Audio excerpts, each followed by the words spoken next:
Asante kwa kipindi cha kipekee ambacho kwacho tumenufaika. Na ni dhahiri wazi kwamba kipindi hiki kitakuwa cha maana tu kama familia ina amani. Hebu niwakumbushe jambo hili kwamba power ya kipekee inaanzia kwa akili. Iko hapa. Kama hapa kumefungwa, wapendwa, system zote zinafunga.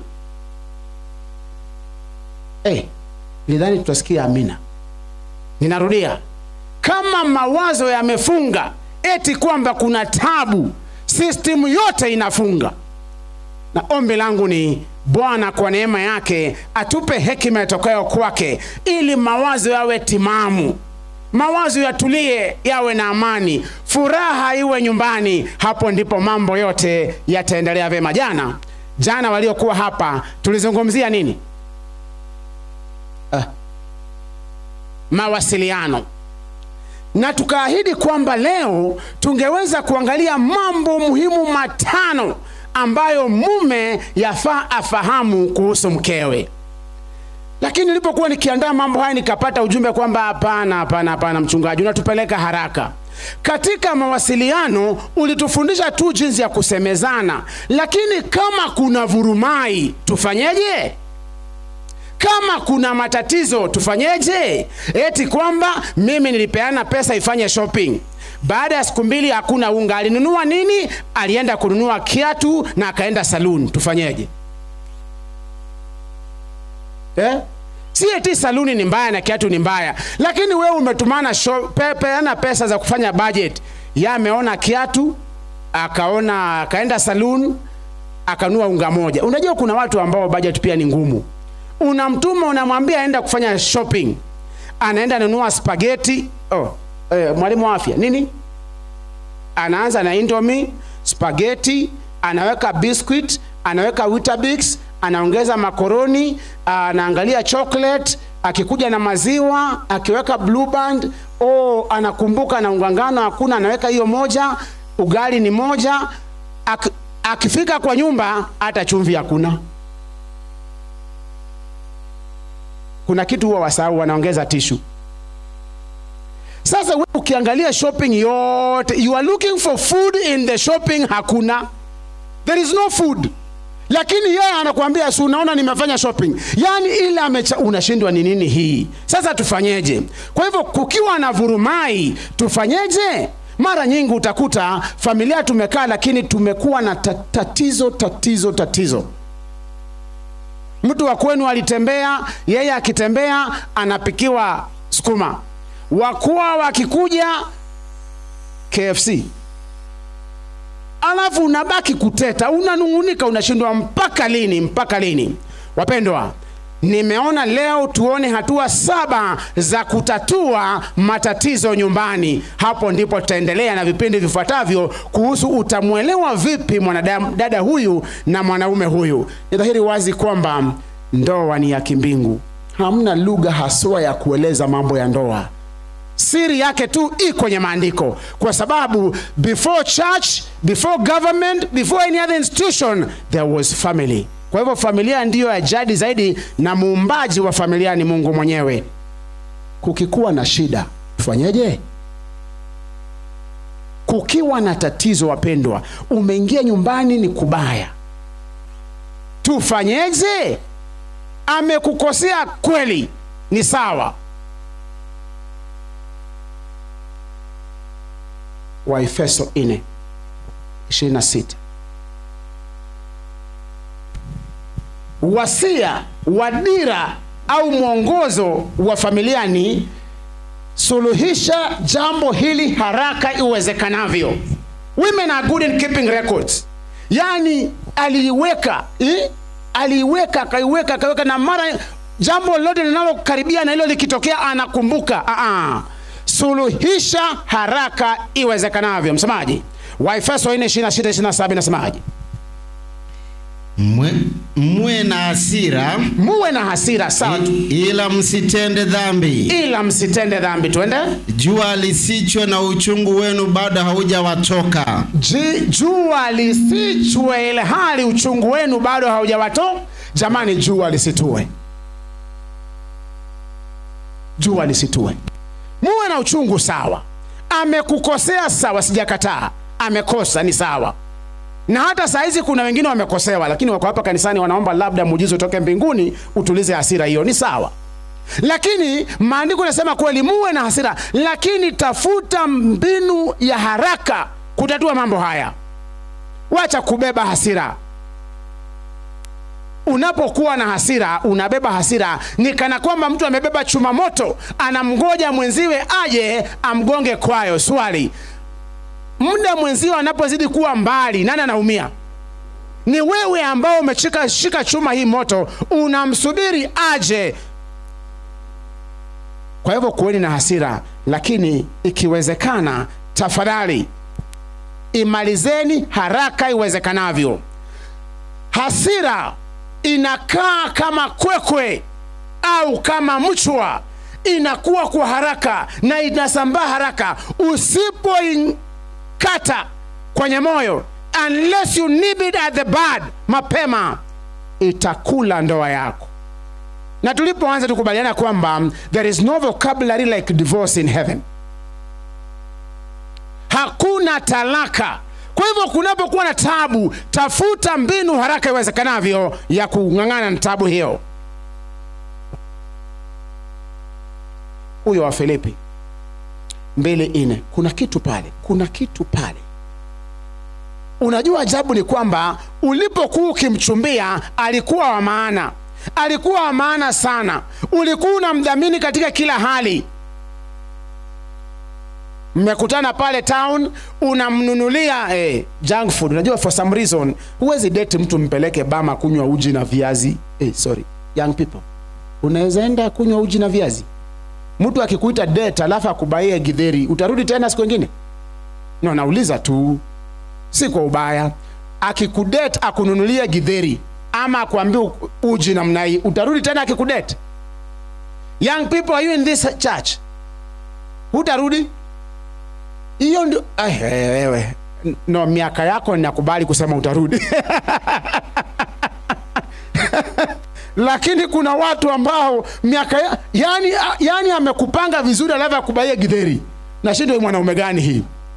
Sasa zile siku mlikuwa mkichumbiana, ulikuwa ukimroga, unampeleka KFC, unafikiria kwamba unampenda. Sasa umemoa, kumebadilika je? Mbona unajidhamini kumliko? Mbona unaona wewe ni bora kuliko yeye? Mbona wewe unaona you want your way and not her way? Wa Filipi 2:4. 2:4 wa Filipi. Soma. Kila mtu asiangalie mambo yake mwenyewe. Kila mtu asiangalie mambo yake mwenyewe. Ni dhahiri wazi kwamba Waswahili wanasema mwamba ngoma huvuta kwake. Lakini maandiko ushauri wake ni mtu asiangalie mambo yake mwenyewe, ila bali kila mtu angalie mambo ya wengine. Bwana asifiwe.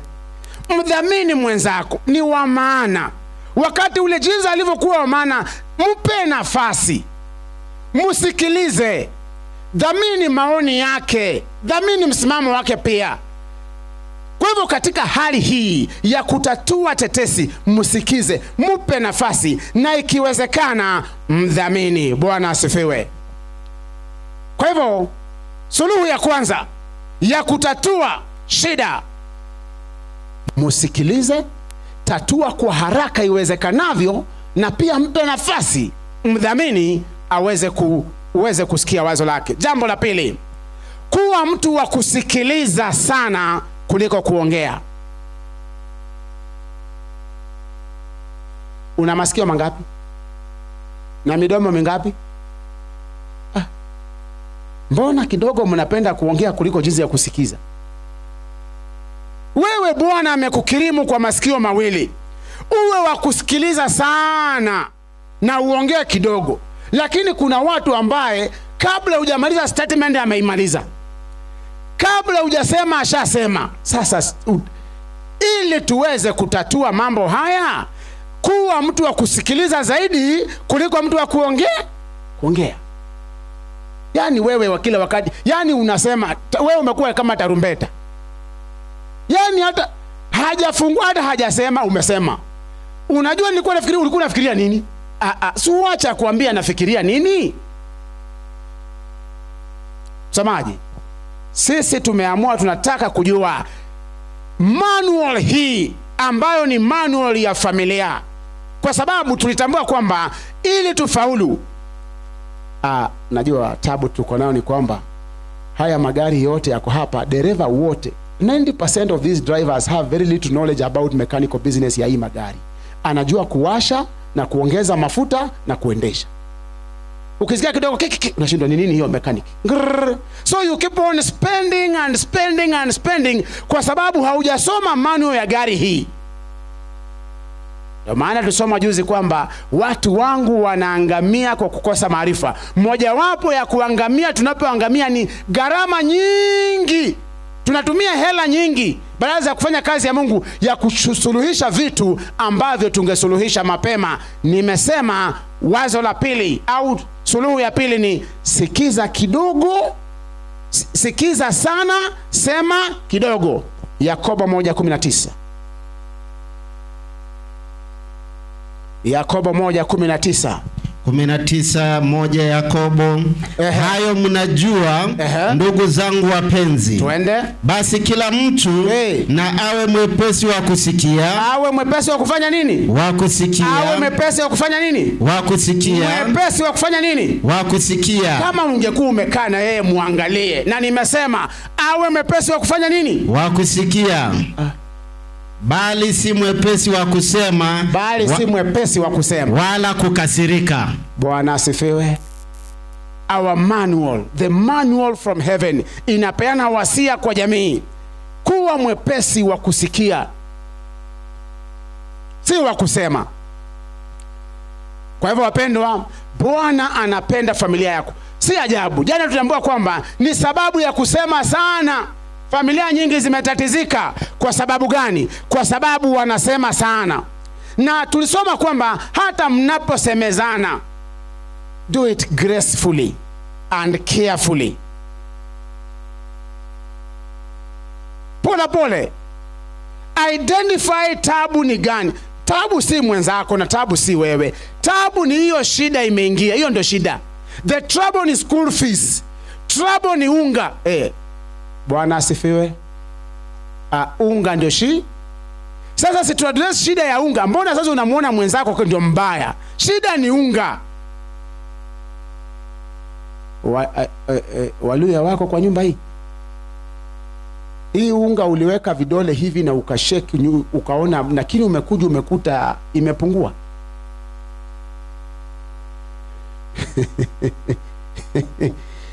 Sasa tatizo ni unga. Unga, unajua kuna watu ambao sema unga. Najua kidogo mlikuwa mnafikiria Waluya tu ndio wana shida ya unga, lakini lile hata serikali hii mahindi ikikosa shida imeingia Ushasikia viazi imekosa kuna shida? No, nauliza tu. Ushasikia maharagu imekosa kuna shida Kenya? Lakini unga, sema unga. Unga ikikosa hapa kuna Kwa hivyo unajua huko kwetu unga ni kitu ya maana sana. Unga ni kitu ya maana sana. Lazima bibi huyu pia nawe mtu wa kujua kutunza unga. Sasa uliona unga na wewe umetoka ameita wakwao. Akawapikia unga na wengine wakabeba. So unapokuja shida ni nini? Ni huu. Kwa hivyo tafadhali don't address her and you address who? Pole tusema shida kwa hii nyumba ni nini? Ni unga. Kwa nini? Either watu wanakula sana ama relatives wamekuwa wengi. Kwa hivyo tufanye nini? Ni tufanye kazi kwa bidii unga ikuwe ama namna gani? Ama relatives wakae kwa wewe. Relatives wakae wapi? Are you serious? Hiyo ama waje kama wameshiba. Sasa tabu tuko nao ni hiyo. Hebu niwaambie wapendwa, hiyo mambo ya relatives wakae kwao, we will discuss it. Ni kweli kwamba mara nyingi unakuta mtu ameoa jana, amepewa kazi ni akae na yeye, sijui sister yake mdogo. Sasa watu hawajafahamiana, hawajapendana. Relative, ukitaka kumsalimia relative, ukitaka kumchuna masikio kidogo ile ya mapenzi relative. Tuko pamoja?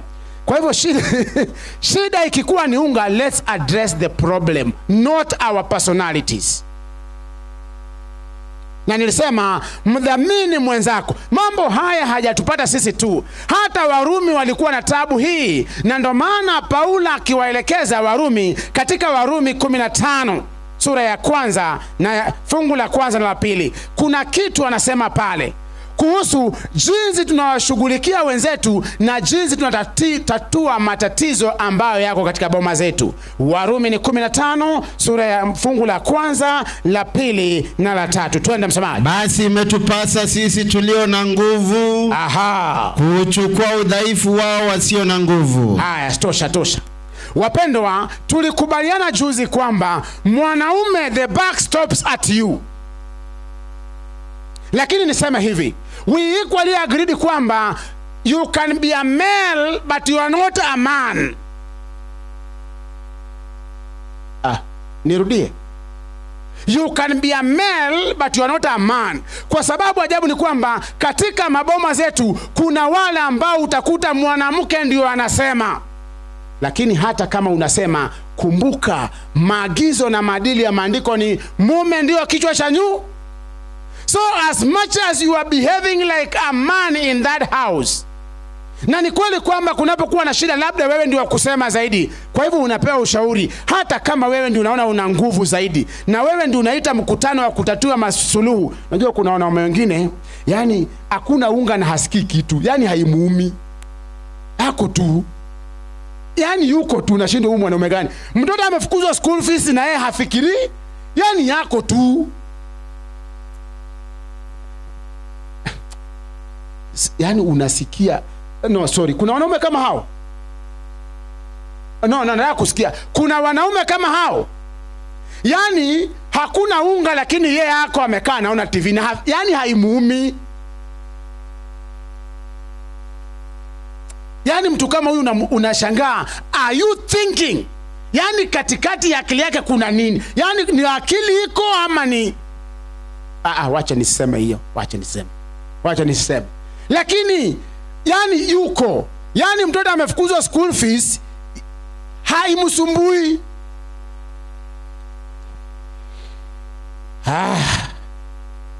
Bwana asifiwe. Bwana asifiwe. Ndoa ni jambo la kimbingu. Tunatafuta ushauri kwa maandiko kwa sababu wenyewe hatuwezi. Unashindwa, hii ni mwanaume ama ni nini? Nini hii niliolewa nayo? Ni mwanaume? Sawa. Basi ushauri ni wewe ambaye labda unaona kwa sababu yeye haoni. Si ni kweli? Yeye amekuwa mjinga kiasi ya kwamba haoni yale wewe unaona, yafaa ufanyeje? Soma msomaji. Basi imetupasa sisi tulio na nguvu. Imetupasa sisi tulio na nguvu kuchukua udhaifu wao wasio na nguvu. Kuchukua udhaifu wao wasio na nguvu. Wala haitupasi kujipendeza wenyewe. Bwana asifiwe. Wacha kuanza kutoka ukisema yani mimi na mwanamume niliko tu na cabbage, kama si mimi hatungekula. Yani sasa unaanza kumdharau. Yani kama si mimi watoto hawangeenda shule. Ni sawa. Tafadhali elewa udhaifu wako, ndiye mume. Na unajua, lakini nauliza, lakini alipokuwa akikudate ulielewa hiyo tabu? Au uliingiaje box yake? Muulize mwenzake uliingiaje box yake. Muulize tu pole tu.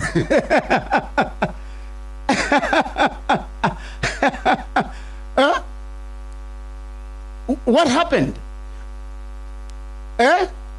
Mistari alikupanga, akakupanga.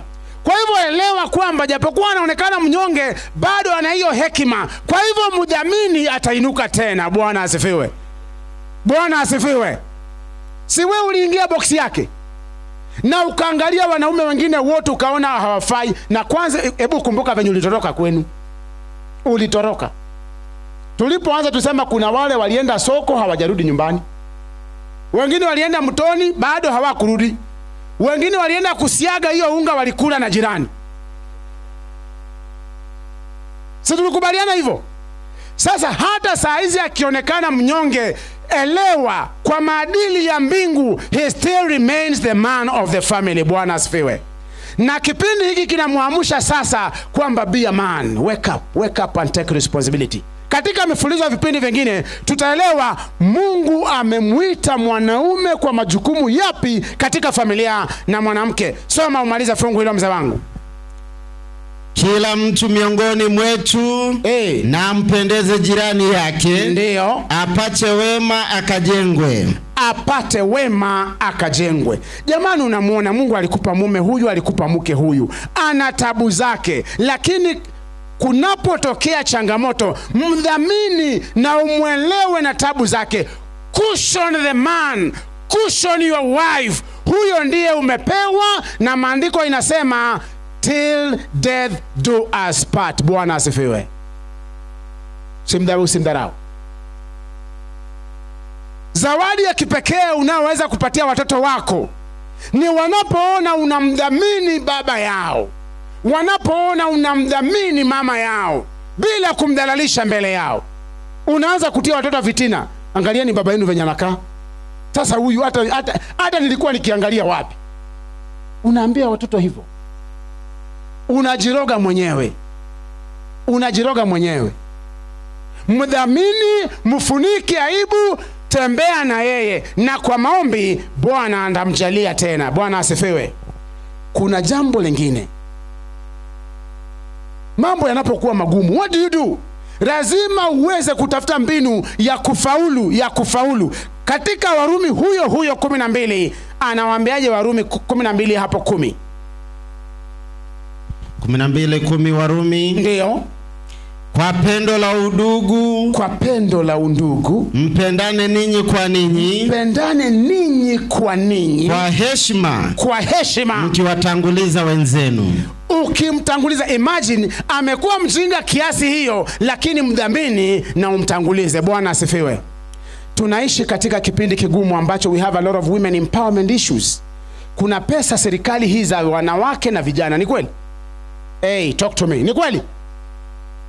Ushaona fund ya wanaume? No, nauliza tu pole tu. Umeona fund ya wanaume anywhere? But there is women fund and youth fund. Si ni kweli? Sasa tabu ulio nao ni kwamba ulikuwa kwa chama, umepewa women fund, sasa umepata pesa kidogo. Sasa badala umtangulize mumeo shopping, wewe ndio unaenda peke yako tu. Unakuja unaambia, unaona hata baba yenu wako tu hapa hajafanya kitu. Wewe unaona watoto na mama ndio wanafanyanga show. Mtoto shuleni unamwambia sasa wewe ndio unaenda school fees kumlipia. Sasa yani wewe umetangulia katika kila kitu. Wapenzi, mtangulize. Mwambie mzee, najua ni kubaya. Yeye mwenyewe amegonga mjengo, ni kubaya. Biashara ilienda chini, kazi alifutwa. Sasa badala umfunike, unamweka wazi. Mbie mzee, nilipata pesa kidogo, shika enda lipa school fee. Bwana asifiwe. Wamama Bwana asifiwe.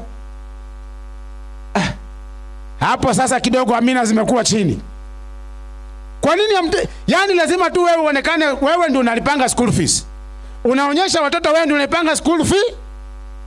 Wewe ndio unafanyanga shopping. Unataka watoto wakae aje?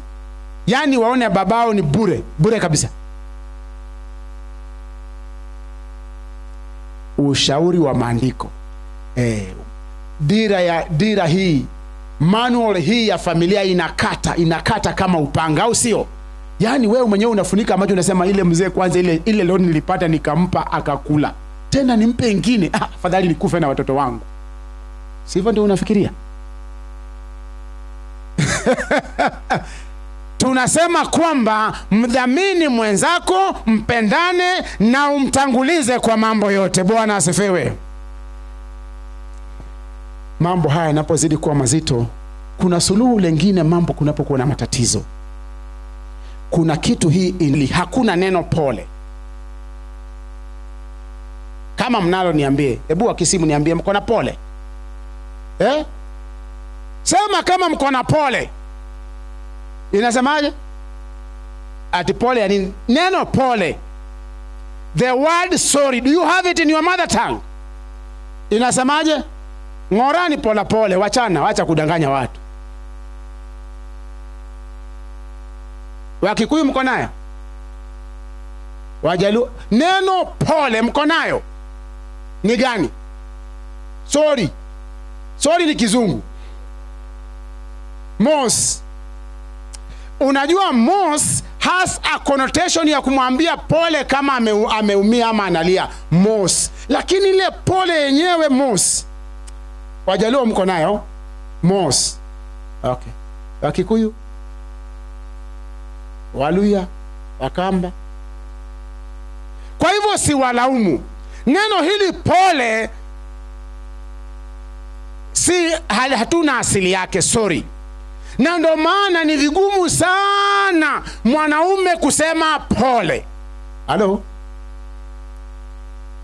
Sorry, uliambiwa lini pole na mumeo mara ya mwisho?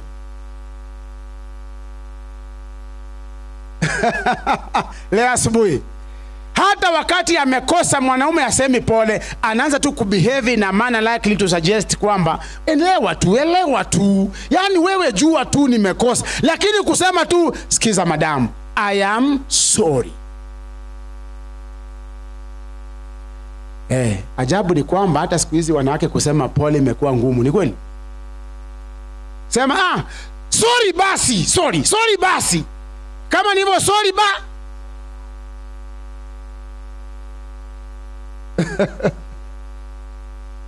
kama nimekukosea pole, kama sorry basi.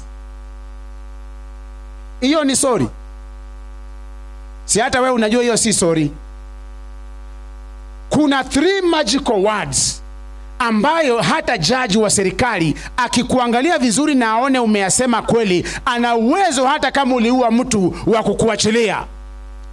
Na mbingu inatafuta neno hilo pole, kwa kukubali kwamba wewe ni mwenye dhambi, umekosea na unaomba msamaha, Bwana akujalie.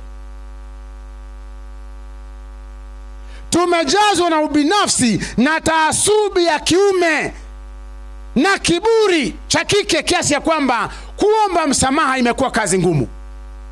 Yani wewe mwenyewe unaona you have missed it. Kweli ulipewa pesa ya budget ukatuma kwenu, na watu wamekwama. Badala kweli uone ni kubaya, badala uone kweli ni kubaya, ujue ni kubaya, naambia sasa kwani sasa si wetu, si watu kwetu walikuwa na shida? Basi sorry basi. Haujaomba msamaha.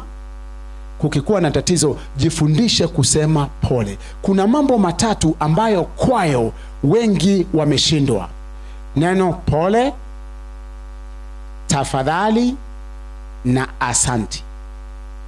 Mambo mangapi? They are called the golden words, the magical words. Mambo matatu.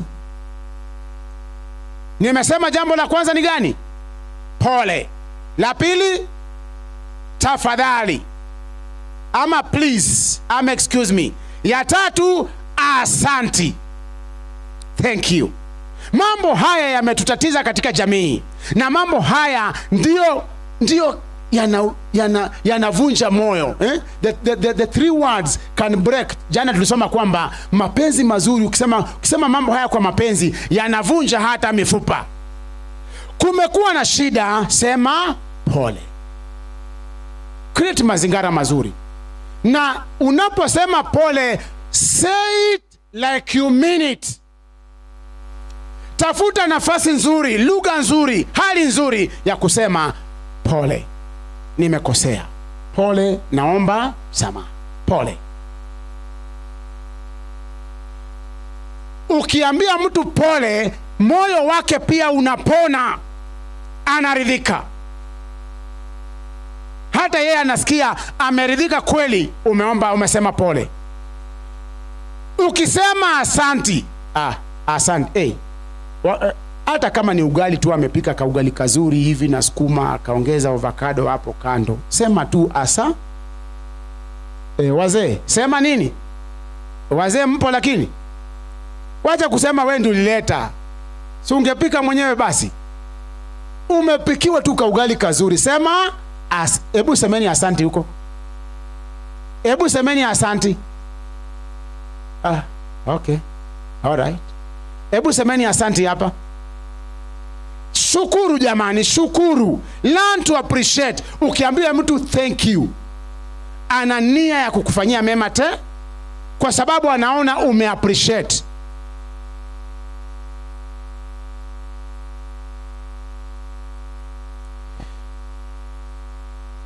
Wapendwa, kusema asante, kusema pole na kusema tafadhali ni mambo matatu yanaonekana madogo, lakini mambo haya huvuta matatizo mengi katika jamii.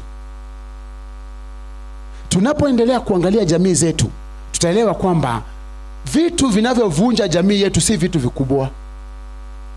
Vitu vinavyosumbua si mambo makubwa, hapana, ni mambo madogo haya ambayo hatuyasuluhishi, na mwishowe yanajenga yakakuwa milima, mwishowe yanaharibu familia zetu. Ukiambiwa pole mama, wacha ishe. Mtu asikwambie pole tena baada ya wiki moja useme hata siku ile ulifanya. Si alikuambia pole. Wamama, unajua you keep good records. Lakini akisema pole, mwambie mwenzako kubali yaishe. Kubali yaishe tu. Akisema pole, take it and leave it. Usiwe kusema unajua hata ile siku ulinifanyia na si aliomba msamaha ikaisha. Why are you referring back to it? Hivyo ni kusema haukumsamehe. Unapokosa kusamehe mwenzako, unavunja daraja ambayo lazima pia wewe uipitie. Ninarudia nikimalizia. Unapokosa kusamehe mwenzako, unavunja daraja ambayo hata wewe lazima uipitie. Kwa hivyo kama umevunja hiyo daraja, utapitia wapi?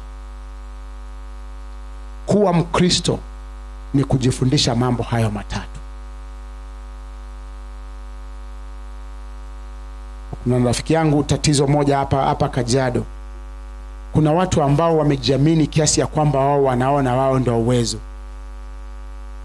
Injili hii ilipoingia Afrika, mwanaume kupiga magoti ilikuwa ni taabu sana. Mwanaume unapigaje magoti kuomba Mungu? Aje? Yaani mwanaume upige magoti. Lakini unapokuwa Mkristo, unaelewa kwamba unapokubali dhambi zako, ni njia moja ya kusema pole, nimekosea. Na mwanaume ambaye hawezi sema pole, hata kama ni mchungaji, hata kama ni elder, kama hawezi sema pole, hata kama ni deacon, development leader, kama hajui kusema pole, Ukristo wake una mashaka.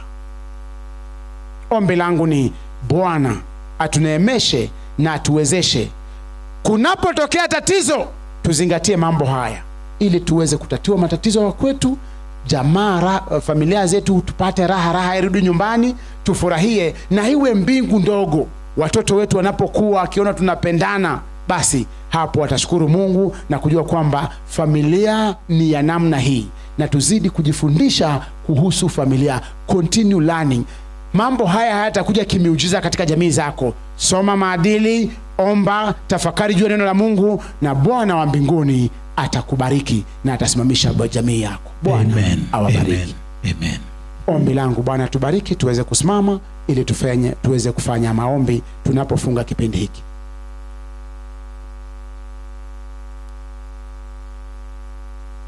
Mtakatifu Baba na Mungu wetu,